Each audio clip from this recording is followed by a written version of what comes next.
إن تجد يقام بنور الهداية يا رسول الله يا حبيب الله جئت بإذن الله جئ كل البرايا يا رسول الله يا حبيب الله يا رسول الله يا رسول الله يا حبيب القلب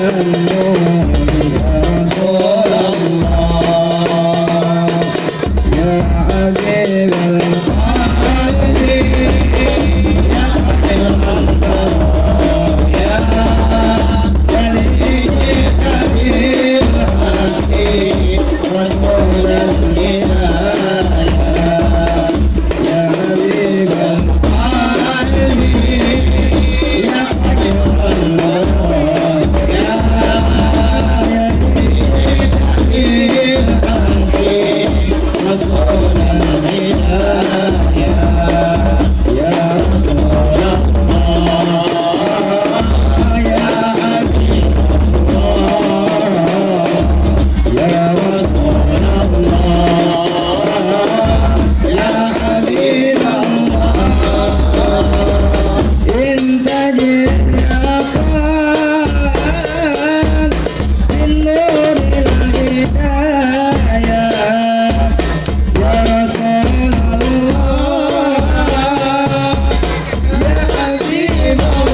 ya Rasulullah,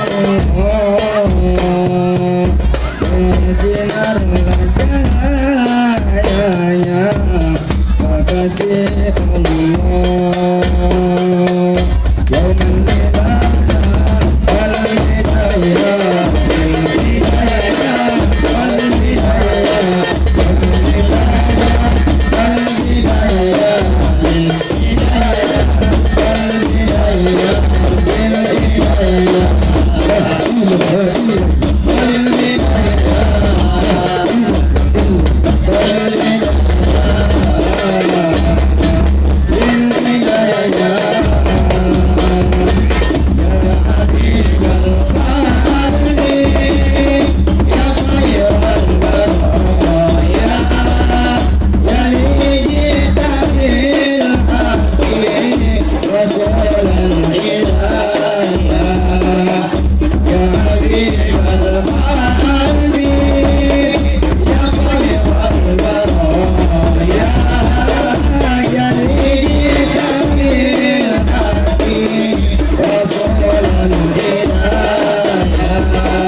Allahumma salli wa sallim wa barik alaihi wa ala alihi sallallahu alaihi.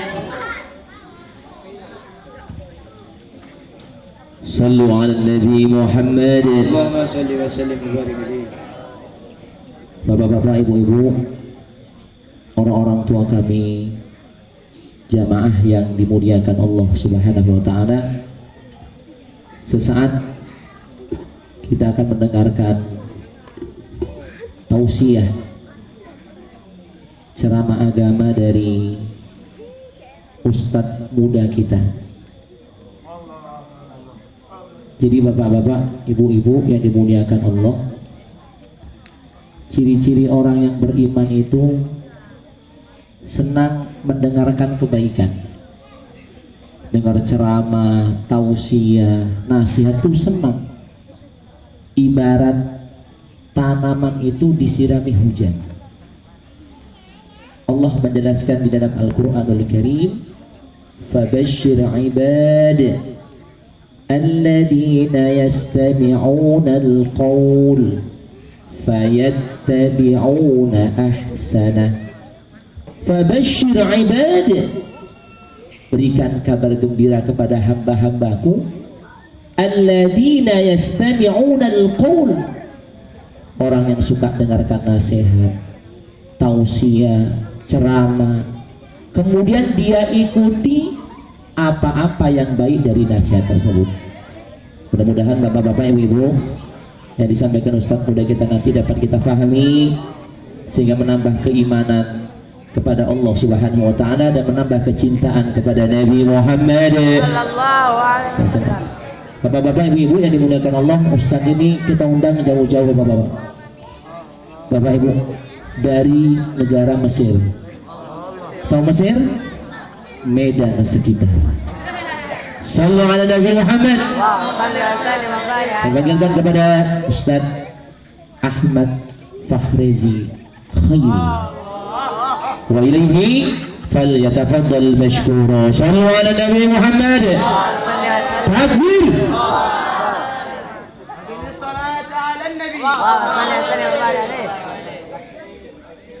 Bismillahirrahmanirrahim.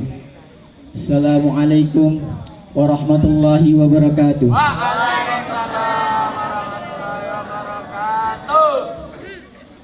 Alhamdulillah.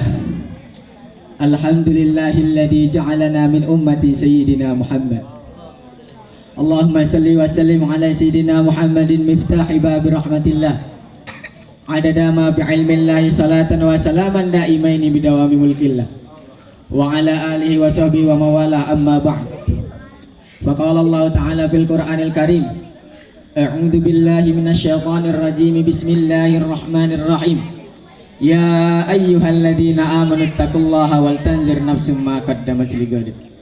Wattaqullaha Innallaha bikulli syai'in alim. Sadaqallahul azim. Alhamdulillah, sebagai segala puji bagi Allah Subhanahu wa taala yang telah memberikan kita nikmat, beribu-ribu nikmat sehingga kita bisa jadikannya umat baginda Nabi Muhammad sallallahu alaihi wasallam. Dan tidak lupa pula kita sajikan kepada manusia yang paling mulia, profesor yang tidak pernah koruptor, pejuang yang tidak pernah masuk jurang, pahlawan yang tidak pernah makan bakwan, yaitu manusia yang paling tampan, baginda Nabi Muhammad sallallahu alaihi wasallam, dengan mengucapkan Allahumma salli wa sallim ala sayyidina Muhammad wa ala ali sayyidina Muhammad. Dengan berkah salawat yang kita lantunkan tadi, insya Allah kita dikumpulkan bersama beliau di surga nanti. Amin amin ya rabbal alamin. Yang kita sama-sama kita muliakan dan kita rahmati Tuan Guru kita selaku pimpinan Ponpes Miftahul Huda, yaitu Al-Mukarram wal Muhtaram Al-Ustadz Muhammad Elmi Al-Kisariun beserta keluarga beliau. Semoga dengan berkah majelis tersebut Allah Subhanahu wa taala mengangkat derajat-derajatnya. Dengan berkah majelis ini Allah Subhanahu wa taala mengangkat segala penyakit beliau rohani maupun jasmani. Amin amin ya rabbal alamin. Ma'asyiral hadirin yang insyaallah dimuliakan oleh Allah Subhanahu wa taala. Perlu kita pahami, semua manusia itu sama. Yang membedakan itu ialah takwa. Apa itu takwa? Takwa itu ialah sesuatu hal yang bisa mendekatkan diri kita kepada Allah Subhanahu wa taala. Contohnya, berbuat kebaikan, berbuat amal ibadah, yaitu sholat, zakat, zikir, puasa. Dan salah satu takwa, bentuk takwa yang besar untuk mendekatkan diri kepada Allah Subhanahu wa taala ialah mencintai, bersyukur dan bersalawat kepada baginda Nabi Muhammad sallallahu alaihi wasallam. Dengan inilah kita bisa dijadikan golongan sama orang-orang yang bertakwa nanti di yaumul mahsyar kelak. Amin amin ya rabbal alamin. Ma'asyiral hadirin yang insyaallah dimuliakan oleh Allah Subhanahu wa taala. Kenapa sih kita harus bersyukur kepada Allah Subhanahu wa taala yang mana Allah Subhanahu wa taala telah menjadikan kita umat baginda Nabi Muhammad? Kenapa kita harus bersyukur? Bel dikisahkan umat-umat terdahulu itu ingin dijadikannya umat baginda Nabi Muhammad, umat akhir zaman. Akan tetapi Allah itu Subhanahu wa taala tidak mengabulkan tersebut. Nah, umatnya Nabi Ibrahim, umatnya Nabi Isa, umatnya Nabi Musa, bahkan Nabi mereka pun ingin mencabut kenabian beliau. Demi apa? Demi dijadikannya umat akhir zaman, yaitu umatnya baginda Nabi Muhammad sallallahu alaihi wasallam. Maka kita harus bersyukur loh kepada Allah Subhanahu wa taala. Karena kenapa? Kita gak ada doa kepada Nabi, kita gak ada doa kepada Allah, tiba-tiba lahir udah jadi umatnya baginda Nabi Muhammad SAW. Sebagaimana firman-Nya Allah Subhanahu wa taala di dalam Quran surah Al-Ahzab yang berbunyi innallaha malaikatahu yusholluna 'alan nabi ya ayyuhalladzina amanu shallu 'alaihi wa sallimu taslima. Sesungguhnya Allah itu dan para malaikat itu sedang berselawat kepada baginda Nabi Muhammad sallallahu alaihi wasallam. Wahai orang-orang beriman, berselawatlah kalian dan berikanlah salam atas baginda Nabi Muhammad. Sebagaimana hadis Nabi SAW yang berbunyi man shalla alaihi salatan sallallahu alaihi wasallam biha asyara.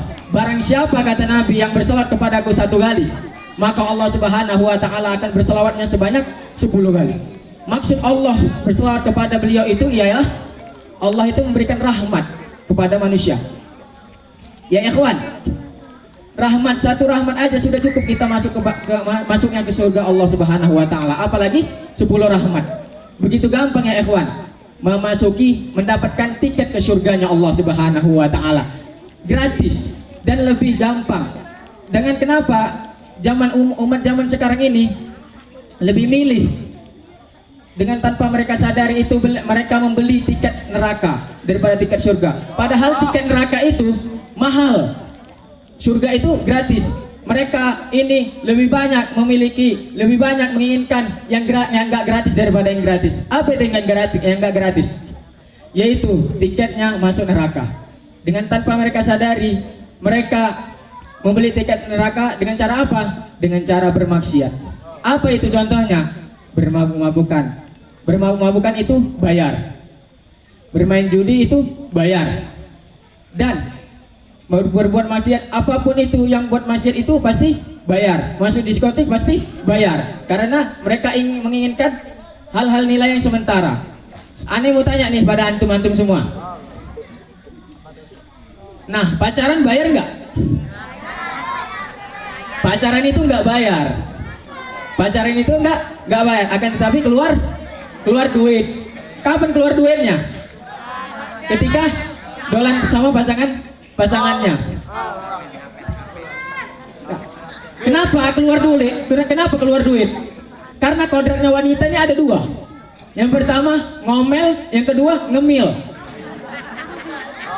Kalau orang tua kami, tolong diperhatikan. Kalau si cowok tidak mengasih si ceweknya jalan-jalan, dengan bahasa tren sekarang, ayang jalan-jalan yuk. Ah nggak usah lah, nggak duit katanya. Yang keluar apa dari perempuannya? Kodrat yang pertama apa tuh? Ngomel. Tapi ketika sudah diajak jalan, pasti yang namanya cewek pasti banyak. Yang keluar apa? Kodrat yang kedua, yaitu ngemil. Dan kalau wanita, kalau pasangannya udah diajak jalan, pasti banyak singgah ke rumah makan, kafe, mall, bioskop dan sebagainya. Maka daripada itu, tanpa mereka sadari, mereka itu memilih dan akhir daripada itu pulang-pulang rugi nggak? Merasa rugi dan dapat dosa.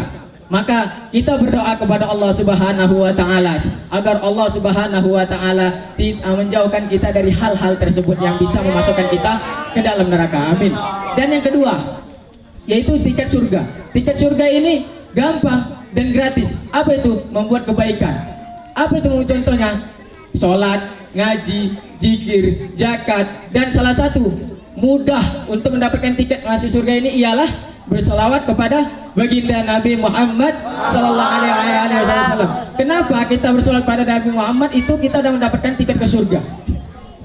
Dalam hadis Rasulullah SAW itu bersabda, anta ma'aman ahbabta, engkau bersama siapa yang engkau cintai. Jadi kalau kita mencintai baginda Nabi Muhammad, jadi kalau kita mencintai akhlak-akhlak baginda Nabi Muhammad, sudah tentu insya Allah kita akan dikumpulkan bersama Nabi di dalam surga, tidak mungkin di dalam neraka.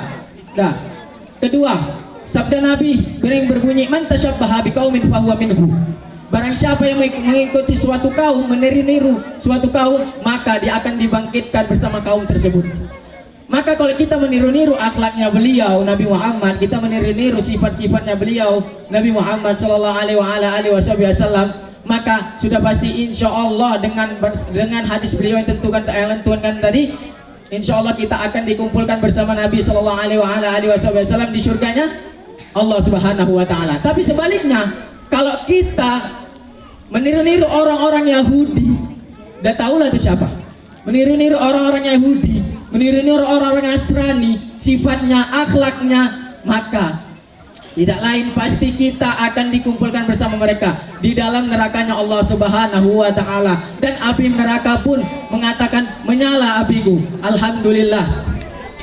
Alhamdulillah, sampai sini saja yang bisa Al-Fakir sampaikan. Lebihnya dari Allah, benarnya dari Allah, kurangnya dari Al-Fakir sendiri. Ya, jikalau ada kata yang salah dan tersinggung kepada hadirin dan hadirat, Al-Fakir minta maaf, dan kepada Allah Subhanahu wa taala Al-Fakir mohon ampun.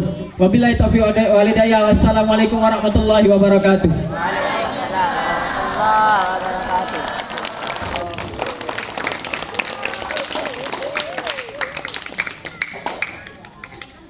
Assalamualaikum warahmatullahi wabarakatuh.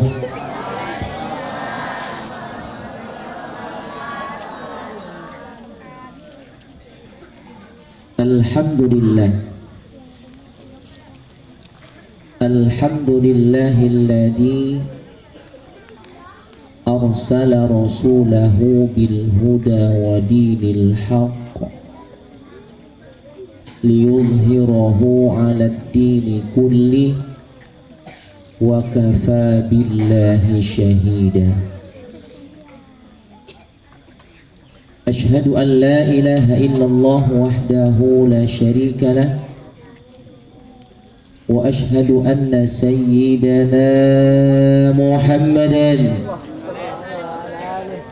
وعلى آله وصحبه أجمعين أما بعد اللهم صل وسلم على هذا النبي الكريم سيدنا ونبينا وحبيبنا وشفيعنا وذخرنا ومولانا محمد اللهم صل وسلم وبارك عليه وعلى آله وصحبه أجمعين أما بعد. Nana suaranya nggak suwi-suwi dilidahi karena capek siang. Sebagian ada yang ngantuk-ngantuk. Mudah-mudahan capek dan ngantuk kita ini dinilai oleh Allah Subhanahu wa taala.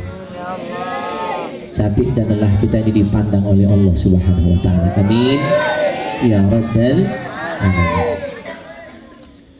Nah, sedikit Bapak Ibu yang dimuliakan Allah, di malam hari ini kita akan membahas masalah sholat jenazah. Masalah sholat jenazah. Orang-orang tua kami yang dimuliakan Allah, sholat jenazah ini besar pahalanya di hadapan Allah. Cuma karena pahala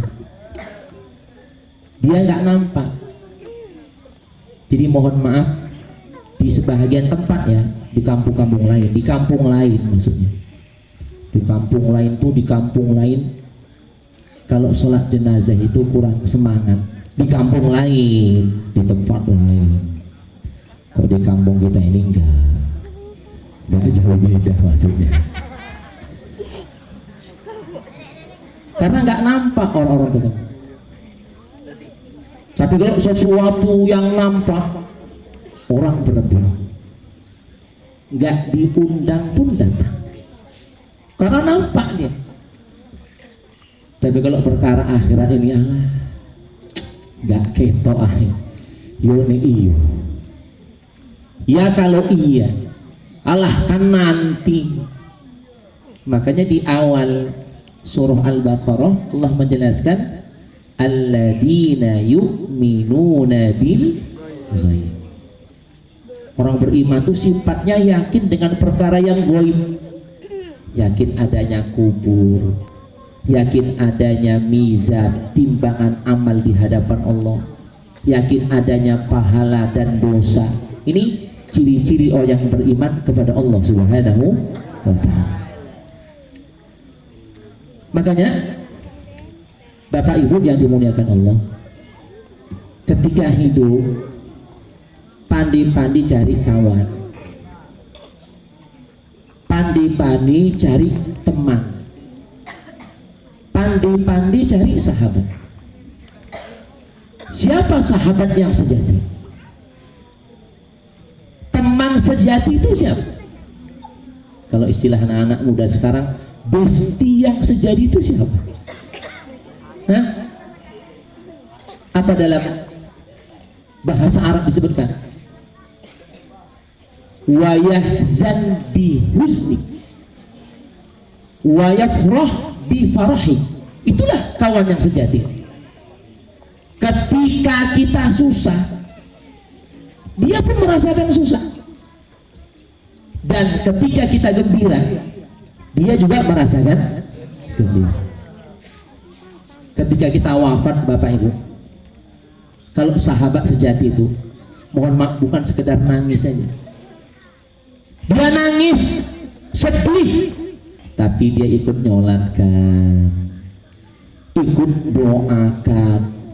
Di setiap doa-doanya diselipkan nama kita, ya Allah ampunkan dosa sahabatku ya Allah, dosa kawanku ya Allah. Itulah sahabat yang sejati. Ini mohon maaf, kadang-kadang bapak-bapak, ibu-ibu, waktu hidup mati-matian kita bela, habis waktu kita untuk dia. Tapi waktu kita wafat, waktu kita meninggal, Jangankan doakan, ngirimkan Fatihah aja nggak bisa. Ngirimkan Fatihah pun nggak sempat. Pada dulu waktu hidup mati-matian kita bela dia. Waktu kita wafat nggak inget lagi sama kita. Maka hati-hati bapak-bapak, ibu-ibu dalam mencari sahabat teman. Carilah sahabat di dunia sampai sahabat di akhirat ya Allah Subhanahu wa ta'ala.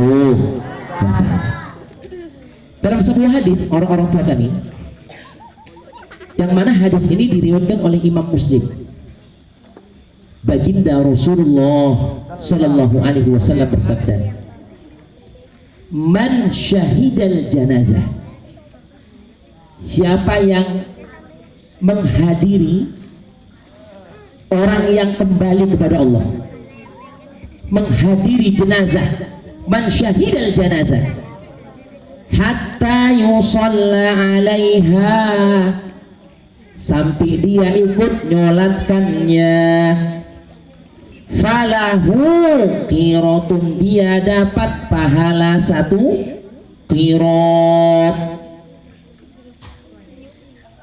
Wa man syahidaha, siapa yang menyaksikan datang di tempat orang yang meninggal dunia, kemudian dia ikut nyolatkannya, hatta tudfana, sampai dia ikut mengebumikannya, ikut menguburkannya, sabda Nabi, falahu qiratani, dia dapat pahala 2 qirat. Sahabat bertanya, qila wa mal qiratani, ya Rasulullah, apa yang dimaksud 2 qirat itu apa ya Rasulullah? Makna 2 qirat itu apa ya Nabi? Gal, baginda Rasulullah Sallallahu Alaihi Wasallam menjawab, mithlal jabalainil azimain, semisal 2 gunung yang besar. Hadirin yang mulia, sallallahu alaihi Nabi Muhammad. Jadi sekali kita nyolatkan dapat pahala seperti 1 gunung Uhud. Hadirin yang mulia, ikut nyolatkan, nguburkan, dapat pahala 2 gunung Uhud. Sallallahu alaihi Nabi Muhammad. Nah Bapak Ibu yang dimuliakan Allah, dalam takziah sering saya sampaikan, sholat jenazah ini lebih mudah dari sholat 5 waktu. Lebih mudah, caranya lebih mudah, rukunnya pun lebih sedikit. Kalau sholat 5 waktu dan sholat sunnah yang lainnya, ada rukunya, ada sujudnya. Kalau sholat jenazah nggak ada ruku, nggak ada sujud, kecuali kalau nggak pernah belajar. Nggak pernah belajar, nggak pernah ngaji, tiba-tiba jadi imam. Waduh, dipaksa-paksa pula itu. Maju, nggak pernah ngaji. Terpaksalah dia jadi imam. Allahu Akbar. Begitu ruku mulai, Allahu Akbar, sami Allahu liman hamidah, Allahu Akbar, sujud sampai salam, siap sholat. Loh, Bapak kok sholat jenazahnya ada rukuknya, ada sujudnya? Oh, ini jenazahnya beda, dosanya banyak. Kalau nggak pakai rukuk, nggak pakai sujud, nggak diampuni Allah.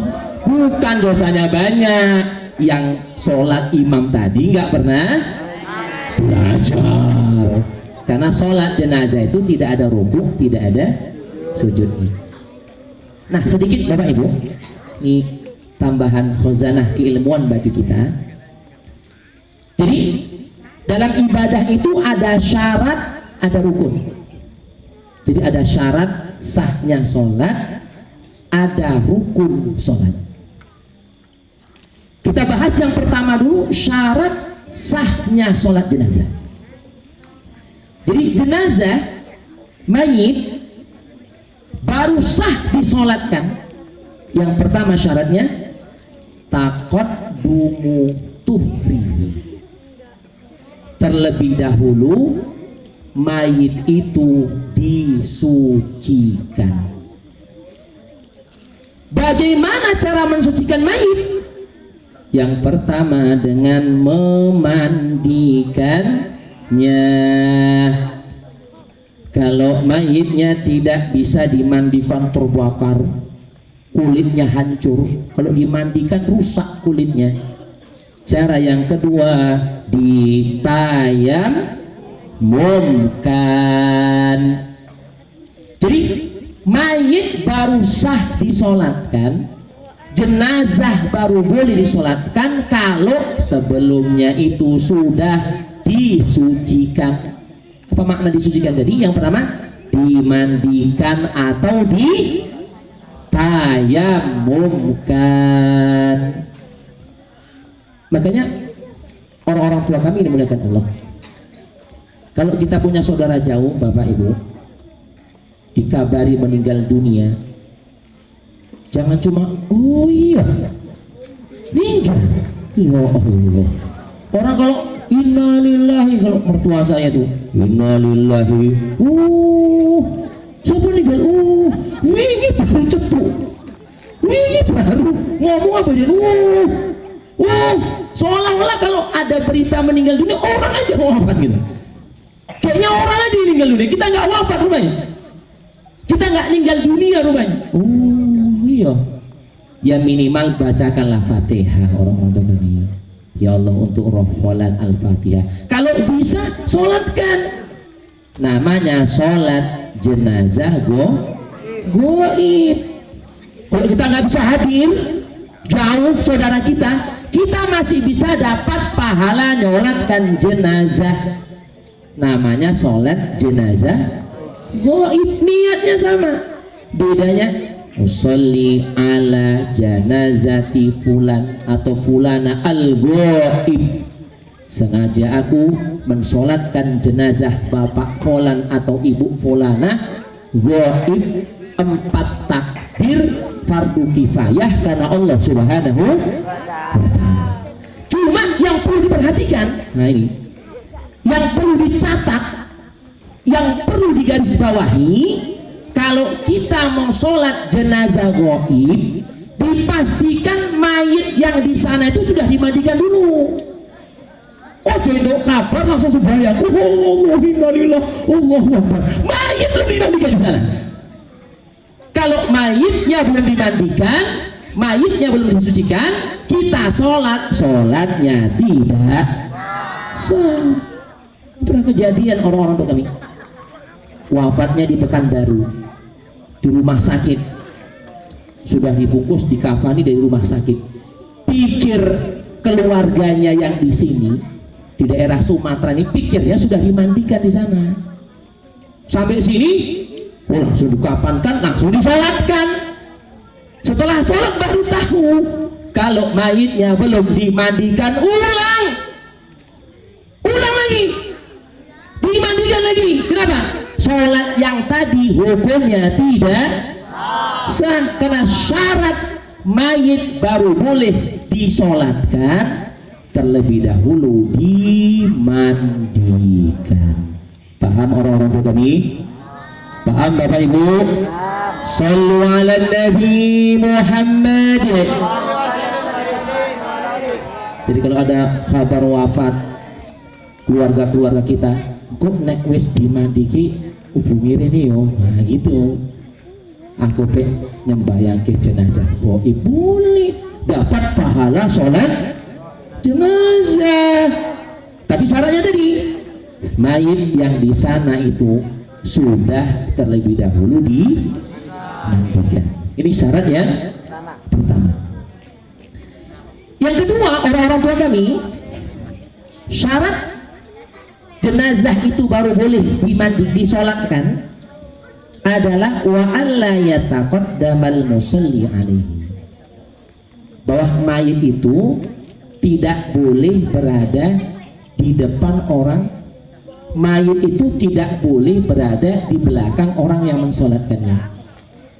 Jadi mesti wajib mayatnya itu di depan, baru orang yang mensolatkannya di belakang.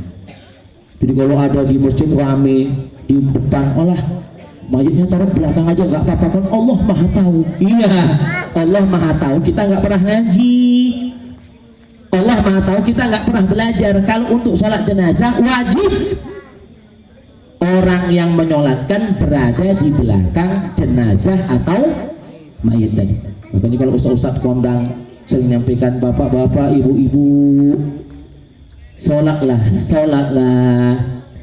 mumpung masih sholat di belakang imam, kan gitu. Karena suatu saat kita nggak di belakang imam lagi, tapi kita di depan imam. Sholatlah kita, orang-orang tua kami, kita jagalah sholat bapak ibu. Apapun masalah kita, apapun problem kita, usahakan jagalah sholat. Karena yang buat masalah adalah Allah Subhanahu wa ta'ala. Kita nggak boleh suudzon, nggak boleh buruk sangka kepada Allah Subhanahu wa ta'ala. Setiap sesuatu itu pasti ada hikmahnya, pasti ada maknanya, ada hikmah di balik musibah.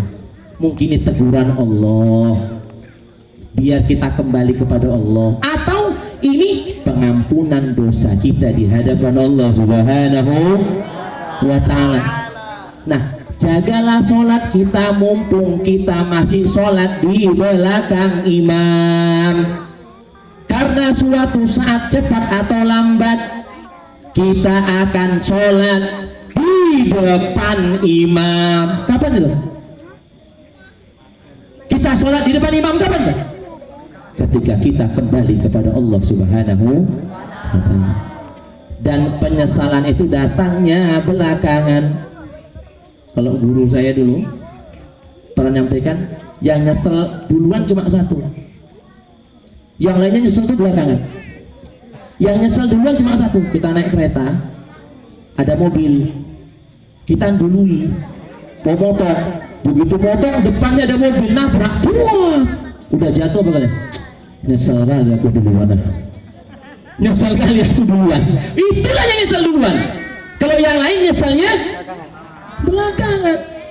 Dan ingat, penyesalan di dunia sebanyak apapun dosa kita, kalau kita taubatan nasuha, insya Allah taubatnya diterima oleh Allah Subhanahu wa ta'ala. Dalam kitab Riyadhus Shalihin Bapak Ibu, ini hadisnya sahih.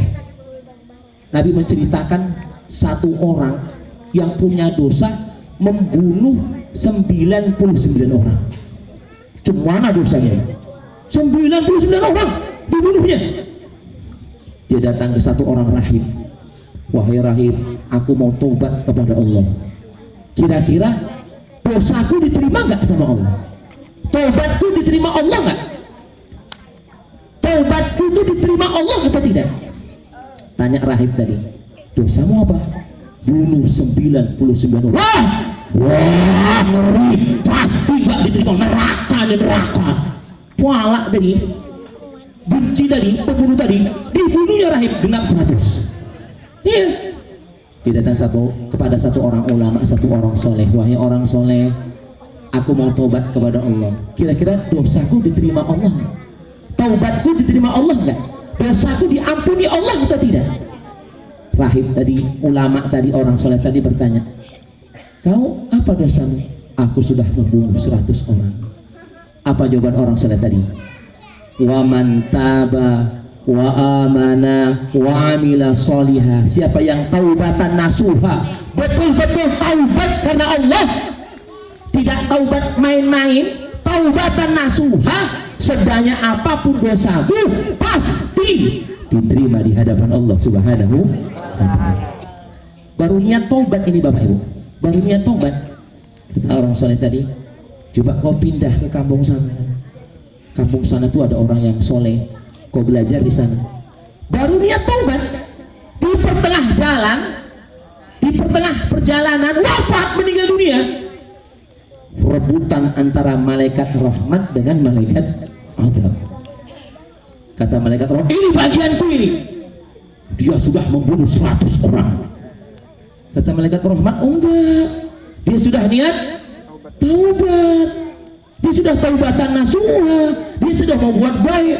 Bahagianku bahagianku, bahagianku, bahagianku, milikku, ini aku rebutan untuk nggak putus ayatnya tadi.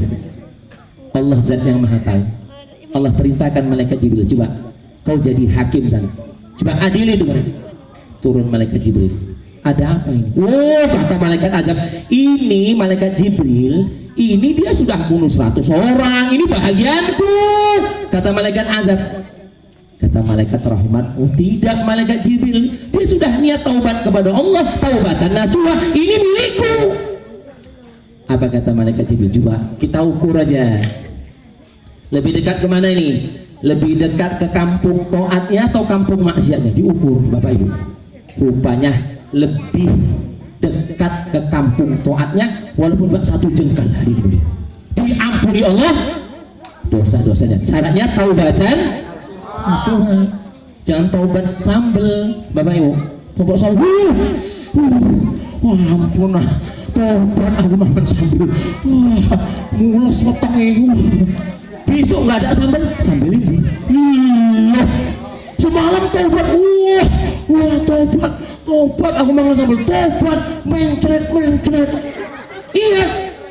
Besok udah sembuh, mau makan sambel ini. Nyari lagi.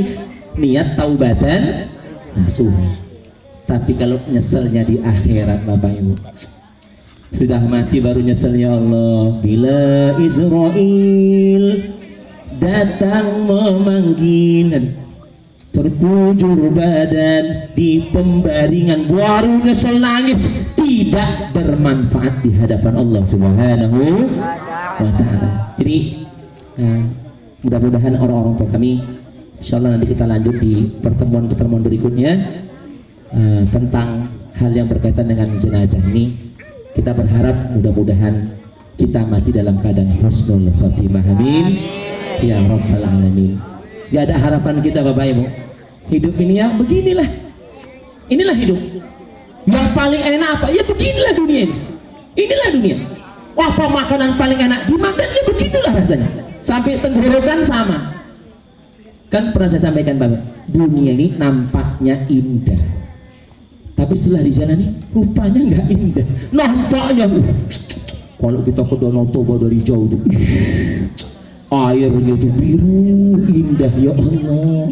Udah deket loh, biasa kok orang kampung juga Banyuwi, kotor banyak kayu, dari jauh nampak indah, pepohonan, hutan tuh, pegunungan kalau kita lihat dari jauh, ya Allah indahnya. Begitu dekat, batu rupanya, batu sama pohon-pohon biasa rupanya. Itulah dunia orang tua. Dinikmati semakin gak enak, dinikmati semakin gak enak. 1 piring makan enak, 2 piring enak, 3 piring kurang enak, 4 piring muntah. Hadirin dunia, iya dunia Bapak gitu. Sampai ada cerita Bapak Ibu, kisah nyata. Ini dia cerita pengalamannya. Satu orang kaya hadirin dunia, di rumahnya nggak bisa tidur, saking kayanya itu, banyak hartanya, bingung. Kita jangan melihat sesuatu itu indah, belum tentu yang dia rasakan begitu. Kita nengok orang enak, beli motor, beli mobil enak, tinggal layu, laku, nggak kena hujan, enak. Coba tanya semua mobil, wah akhir tahun ini bayar pajak meneh, duit tinggal enak. Yang punya mobil pening, kita yang nengok enak tenan. Ya Allah, memang dunia begitu orang-orang itu kami. Ini orang kaya, dia cerita nggak bisa tidur hadirin, bingung saking banyak hartanya itu. Bahkan dulu saya pernah ceritakan uji Ustadz Jeffrey Al-Bukhari almarhum, dia langsung datang ke jemaah-jemaahnya. Aku mau tengok siapa jemaahku yang paling enak, dicari orang kaya. Dia datang, kaget jemaahnya, loh uji kemana, ngapain kemari? Aku mau datangi jemaahku yang paling enak. Kemudian bapak orang kaya, aduh Pak Uji, memang aku orang kaya, busku itu 50, bus penumpangnya 50, tapi 20 rusak, 10 nabrak orang, yang 5 supirnya kabur.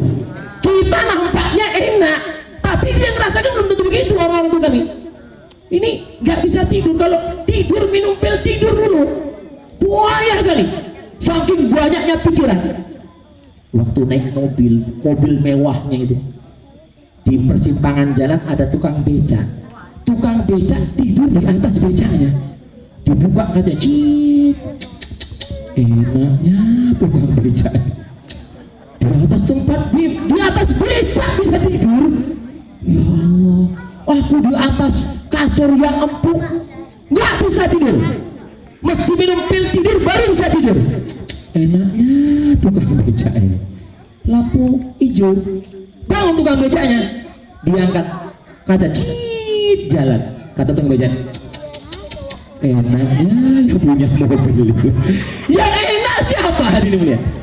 Siapa yang enak? Makanya Bapak Ibu, bukan kita nggak boleh usaha, silahkan usaha sebanyak-banyak, silahkan, asal dengan cara yang halal, yang diridhoi oleh Allah Subhanahu. Tapi yang diberikan Allah inilah yang terbaik untuk kita. Belajar bersyukur kepada Allah, merasa qanaah, merasa cukup atas pemberian Allah Subhanahu wa taala. Bahkan Bapak Ibu, dalam hadis al-ghina, orang yang kaya itu siapa?